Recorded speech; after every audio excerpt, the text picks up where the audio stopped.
Bismillahirrahmanirrahim. Bismillahirrahmanirrahim. Assalamualaikum warahmatullahi wabarakatuh. Sahabat yang beriman, setiap orang tentu saja memiliki ambisi untuk menjalani kehidupan yang lebih baik. Contohnya seperti memiliki harta yang berlimpah, pangkat, jabatan, dan kenikmatan dunia lainnya. Namun terkadang kita sebagai manusia sering lalai untuk memikirkan bekal menuju ke kehidupan yang kekal di akhirat nanti. Sudahkah kita mempersiapkan bekal untuk kehidupan di akhirat? Nabi Muhammad SAW pernah menyampaikan nasihat kepada para sahabatnya bahwa manusia di akhir zaman akan dilanda dua penyakit. Penyakit apakah yang dimaksud Rasulullah SAW? Temukan jawabannya dengan menonton video ini hingga akhir. Dari Sauban, ia berkata bahwa Rasulullah SAW bersabda, "Hampir saja umat-umat kafir mengerumuni kalian dari berbagai penjuru, sebagaimana mereka berkumpul untuk menyantap makanan." Seseorang bertanya, "Katakanlah wahai Rasulullah, apakah kami pada saat itu sedikit?" Rasulullah bersabda, "Bahkan kalian pada saat itu banyak, akan tetapi kalian bagai buih yang dibawa oleh air. Allah akan menghilangkan rasa takut pada hati musuh kalian dan akan menimpakan dalam hati kalian wahan." Kemudian seseorang bertanya, "Apa itu wahan Rasulullah?" Rasulullah bersabda, "Cinta dunia dan takut mati." Hadis riwayat Abu Daud dan Ahmad. Dalam sebuah hadis lain Rasulullah bersabda, "Umatku akan ditimpa penyakit yang pernah menimpa umat terdahulu." Sahabat bertanya, "Apakah penyakit umat terdahulu itu?" Beliau menjawab, "Penyakit itu ialah terlalu banyak seronok, terlalu mewah, menghimpun harta sebanyak mungkin, tipu menipu dalam merebut harta benda dunia, saling marah, hasut menghasut, sehingga menjadi dolim mendolimi." Hadis riwayat Al-Hakim. Menurut cendekiawan Muslim Turki, Muhammad Fatullah Gulen, dari hadis tersebut dapat dipelajari bahwa kelak akan datang suatu masa ketika bangsa-bangsa di dunia bersekutu dan memusuhi umat Islam. Menurutnya para musuh Islam itu akan merampok semua kekayaan yang menjadi hak umat muslim untuk dibagikan di kalangan mereka.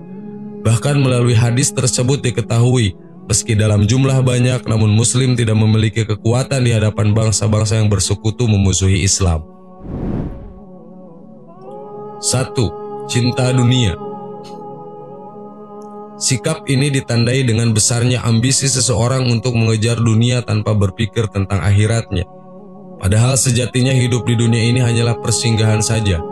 Namun karena sikap ini membuat seseorang lupa untuk mengumpulkan amal sebagaimana bekal akhirat nanti.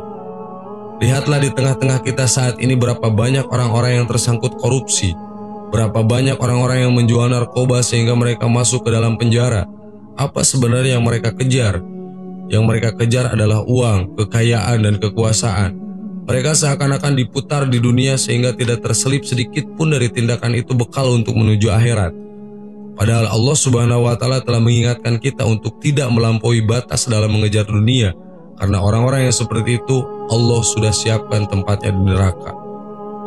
Allah Subhanahu wa Ta'ala berfirman, "Katakanlah, hai ahli kitab, janganlah kamu berlebih-lebihan atau melampaui batas dengan cara tidak benar dalam agamamu, dan janganlah kamu mengikuti hawa nafsu orang-orang yang telah sesat dahulunya sebelum kedatangan Muhammad, dan mereka telah menyesatkan kebanyakan manusia, dan mereka tersesat dari jalan yang lurus." Quran Surat Al-Maidah ayat 77. Padahal kehidupan akhirat itu jauh lebih baik dan lebih kekal. Quran Surat Al-A'la ayat 87. 2. Takut mati. Takut mati bisa saja membuat seseorang menjadi giat mengumpulkan amal sebagai bekal. Namun pada konsep ini takut mati yang dimaksud adalah orang-orang yang takut mati karena lemahnya iman dalam diri mereka. Mereka menyadari kurangnya amal sehingga tidak mau bertemu Allah lewat kematian. Gemerlapnya dunia membuat mereka terperdaya hingga melupakan satu hal yang pastinya yaitu kematian. Padahal Rasulullah SAW sudah menyampaikan bahwa orang-orang yang paling cerdas adalah orang-orang yang banyak mengingat kematian. Dengan itu mereka akan banyak mempersiapkan diri untuk bekal hari akhirat. Dengan demikian manusia akan mempersiapkan diri untuk bertemu dengan Allah jika sudah mengetahui bahwa ia akan berjumpa dengan Allah. Padahal ia akan ditanya tentang amalnya di dunia, maka ia pasti akan mempersiapkan jawabannya. Sahabat yang beriman, itulah dua penyakit yang akan melanda umat manusia di akhir zaman. Dan kayaknya sekaranglah akhir zaman itu, karena sudah semakin banyak kita lihat dua penyakit itu tampak di diri manusia. Allahu a'lam. Assalamualaikum warahmatullahi wabarakatuh.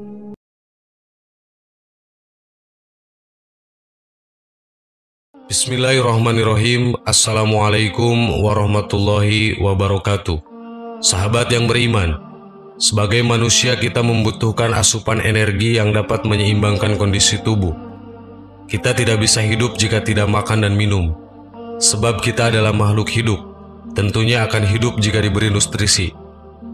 Tetapi kita tidak usah khawatir, karena kini sumber makanan sangat berlimpah.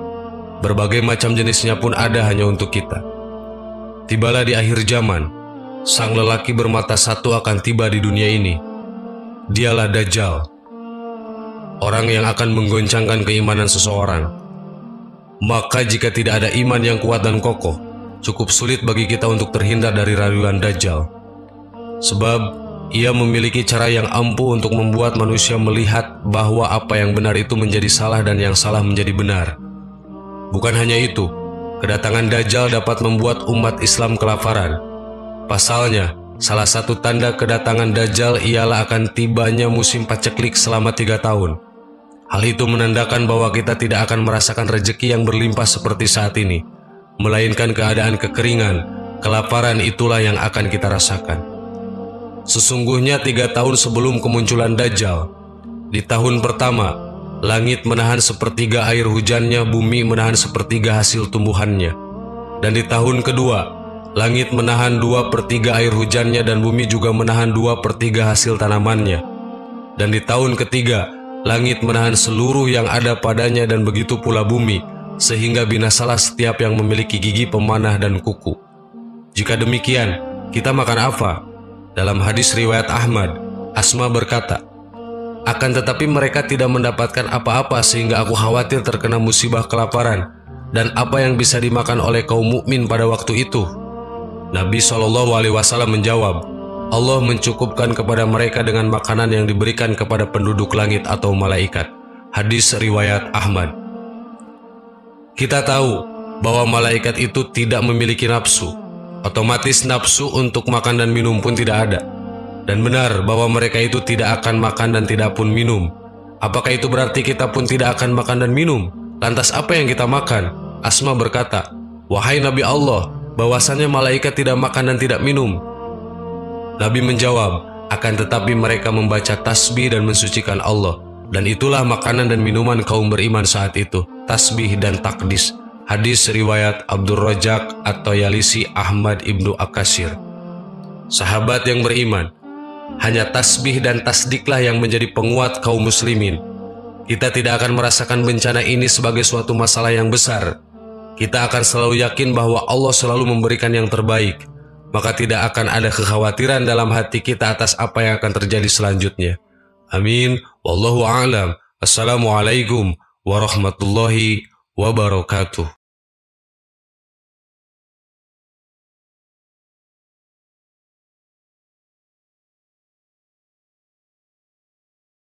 Subhanallah walhamdulillah wa la ilaha illallah wallahu akbar. Subhanallah.